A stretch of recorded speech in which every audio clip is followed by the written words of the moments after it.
The difficulty I see is teachers are often told to teach in creative ways and told to teach creativity, but there's no real guidance often about how you might do that.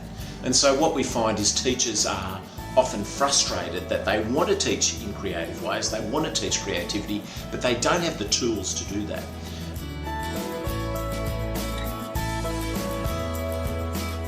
There's really 4 stages to creativity learning in my view. The first is noticing what's around to be noticed, so a real understanding of what the outside world's like and what relationships are like, and noticing things like that. And we see that happening in great art, that great artists really notice what's going on around them. And then we've got the next stage of the cascade, which flows from noticing it, which is asking why. So critical questioning is really important in art. So great artists look around and they ask, why is the world like this? Picasso asked, why is war so kind of prevalent in our society? And that's why he painted Guernica. And then asking really why. So going deeper into that questioning, going deeper into the kind of those critical questions. So don't just accept the superficial answer, go deeply.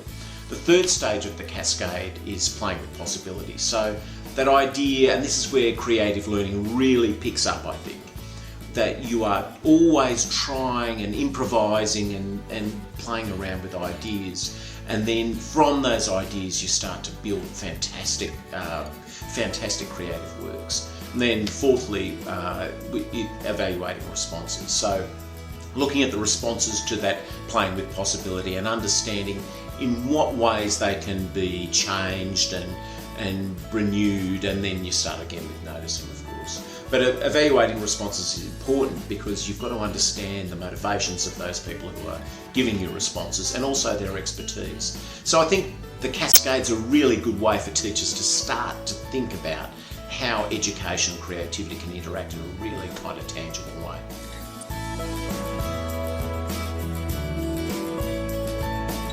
This is a model I think that teachers can overlay over any subject area. So if you're looking at geography or history or maths or science, I mean what I've just described there in the cascade is basically scientific method.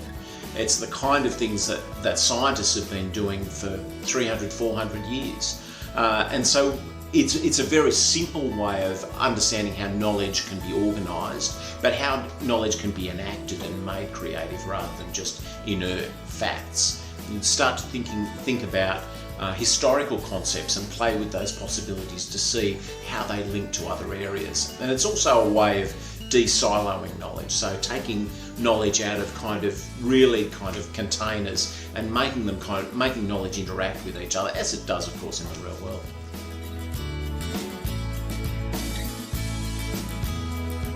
It's a place of discipline, it's a place of playfulness, it's a place of improvisation. Now I say it's a place of discipline because creativity, contrary to the myth, is actually a very disciplined kind of process. It's a process where people are working against constraints all the time. So it's disciplined in that sense, but it's also playful. And that might sound paradoxical, but it's not actually, because playfulness is actually very much part of the way we learn from very early on. And what you see in the places of great innovation and great creativity in some of the enterprises we know, like Apple and Google and Tesla, all of these places have a sense of playfulness about them in some way.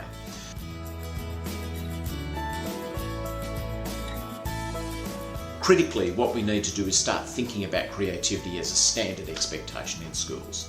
That we should no longer think of it as just something that kids who have got enough money to take violin lessons or to be in the school musical or whatever can have. I think this is something that all children in all schools should have a standard expectation of, and that we should be building a community that puts creativity right at the centre.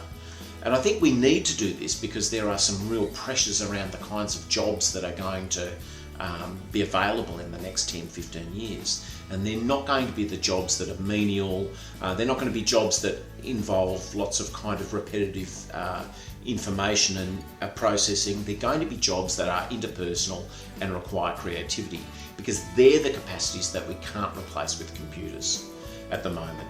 And I think what we need to be doing is rethinking the way we do school to take account of that. But also we need to be rethinking what we're doing at school, because there are huge problems facing us in climate change, in poverty, in food security, and all of those problems can be dealt with, can be kind of approached and thought through in a creative way. And if we are able to build that in our community, we're going to face those problems in a much more positive and a much more progressive way than we would otherwise. So we really need to build those capacities in our young people so we can face the challenges of tomorrow head on.